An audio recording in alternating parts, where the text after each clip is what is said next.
How good is it to have Shamar in camp? It's good. Get him back out of here, get him acclimated. It's great just to get him an individual and the fundamental stuff. We got him some reps. He probably got over 10 reps in there. Tomorrow we get a chance to put the pads on, to get a chance to feel what that feels like again. And so it's just good to go full speed with him.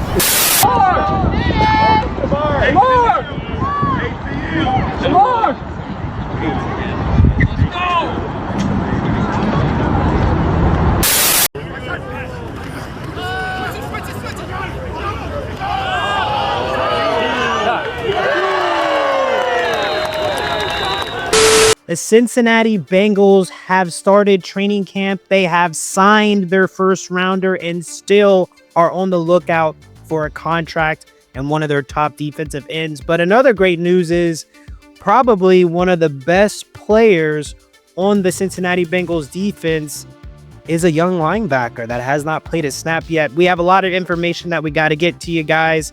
First things first, the Shamar Stewart contract holdout has been resolved. All of the drama is gone. He signed his rookie deal July 25th, 2025, ending a holdout into training camp. So that's beautiful, right? That shows a lot about his character that I was on the concern about. You guys know I'm a Bengals fan, so this is good. Getting the character thing all out of sorts and in line. 4-year fully guaranteed contract worth $18.97 million with a $10.4 million signing bonus, included roughly $500,000 extra guarantee to address voidable contract language concerns. And so he actually got a little bit of money because of the contract language concern stuff. So he was the last unsigned first round pick in the 2025 draft. And that's just a Bengals thing that's kind of odd. I feel like we usually get our first rounders signed up pretty quickly. He's been quoted to describe his mindset as, quote, "I'm here to work, fully locked in, no distractions," end quote. And I believe with Shamar Stewart being signed, now the organization now turns their full attention to Trey Hendrickson, who still remains unsigned amid negotiations. So quarterback Joe Burrow sounded alarmed over the absence of both Hendrickson, Shamar Stewart, citing defensive struggles early in camp. Now, it has been reported through camp that, the goal line defense hasn't been up to par, but that was already said during OTAs that that's something that they didn't implement yet, was the goal line defense. So during these few days of training camp, the Bengals offense has had their way in that area, but it has not been one-sided in the least because of Demetrius Knight, who's been a rookie that has impressed, reported as a dialed in during first NFL training camp, earning first team defensive reps immediately, which is something that I was anticipating, but not this quickly. Him to already have these first team defensive reps. Very athletic, very quick, decisive type of guy. I actually had a chance to interview him at the Senior Bowl. He gives off that very nerdy, studious vibe, if you wouldn't even believe it, but he very much does. Very engaged type of player too, with conversation. Signed a 4-year rookie deal, nearly 80% fully guaranteed. Coaches are impressed by his maturity and steady improvement through spring practices. And this is an SEC linebacker that was highly regarded within the draft process. And I hope that this guy will be able to beautifully play next to Logan Wilson and have immediate high energy, great linebacker play that we haven't seen in quite some times. And I know you guys have heard about Jermaine Burton having a flashy day too. Made multiple explosive plays during multiple drills and training camps. Second session, there's videos all over social media. Look up on X, look up on Instagram and TikTok. You'll see Jermaine Burton doing some pretty acrobatic things. Him and not just Joe Burrow, but it was actually Jake Browning that is hooking up with Jermaine Burton. So some good things in that regard. And we want to make sure that things are great with Jermaine Burton because we want Jermaine Burton to be a guy. We want Jermaine Burton to be a fourth option for us. We want Jermaine Burton to be, in case we lose Andre Yosifas into contract extensions next year. We have a Jermaine Burton that is going to be able to fill that role, right? So we want good things to still happen for Jermaine, even though we're upset with them. Myles Murphy health scare at camp on day 2. Myles Murphy left practice on a cart after walking off amid visible distress.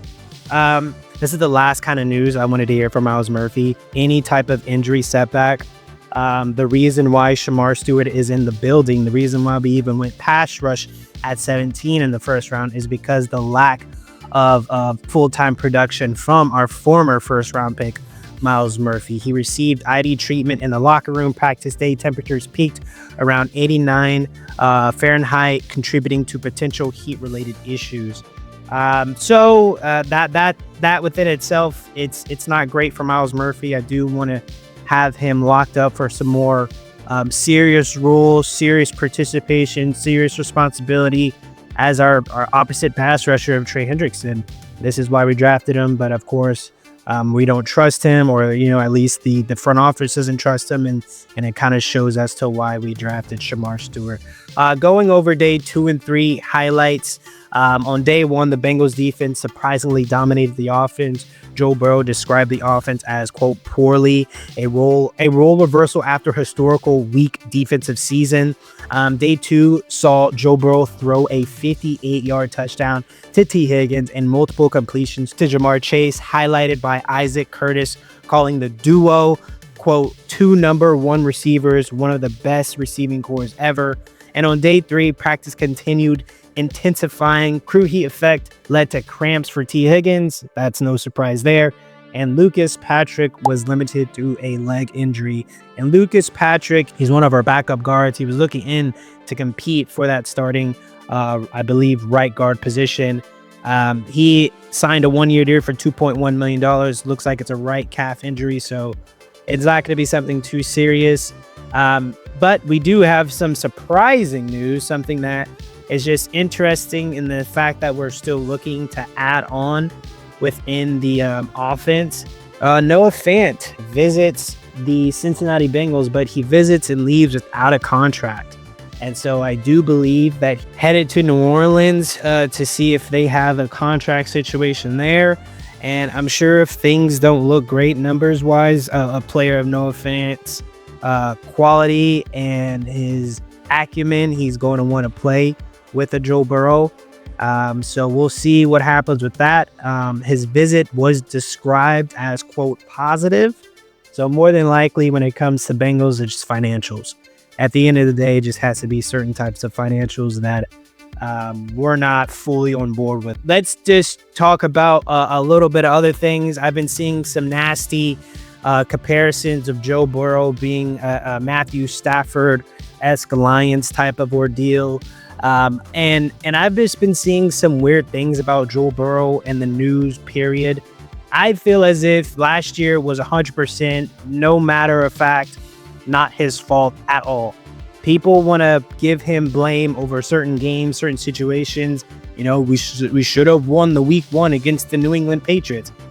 That's just an asinine comment. If we should have, we would have. It's just a ridiculous statement that the Patriots are still a legitimate NFL team that can beat anybody week 1, irregardless of how they finish the season. And if you talk to a lot of people, the Patriots, this upcoming season in 2025, they're not a team that everyone is sleeping on. So take that for what you will. But yeah, I'm there with you. That's a game that the Bengals should have won. They didn't. But to give Joe Burrow any type of, I hear a lot of people saying, he should start taking blame, that he's a quarterback that has all these weapons offensively, but can't make the playoffs. Like, they're saying him not making the playoffs is his fault, and it's ridiculous. It's like they're literally trying to rage bait in the idea of everybody knows that the Bengals had to have had a historically terrible defense, which we saw they did have in order for the Bengals to not make the playoffs. To where at the end of the day, it's just frustrating to continuously see his name get kind of dragged because people like to name clout, however you want to put it, and reverse it. But I do want to say that Dax Hill, I think he got a little bit nicked up. I want to see him healthy. I want to see him at that nickel spot. He is going to bring a great run defense for us. I do believe that the new defense of Al Golden, the golden era, it's going to bode well for us. It has to. We just need it to be top 20 type of defense. We got the receivers. We got T. No, he's not worried about his money. Jamar's not worried about his money. Joe's not worried about his money. Chase Brown is working really hard to get his money. The same thing is going to be for Gesicki, but he just wants the ball out. Same thing for, like, everyone is set and ready to go offensively, even more so of that. So we have Cam Taylor-Britt, right? He's looking for a contract. He should lock in this year. we should be seeing some great things with that. And then this defense in total, they understand the embarrassment. They understand what they put on display last year. And so hopefully they understand the magnitude in which they have to go to be successful in 2025. Y'all let me know what you think in the comments. Peace.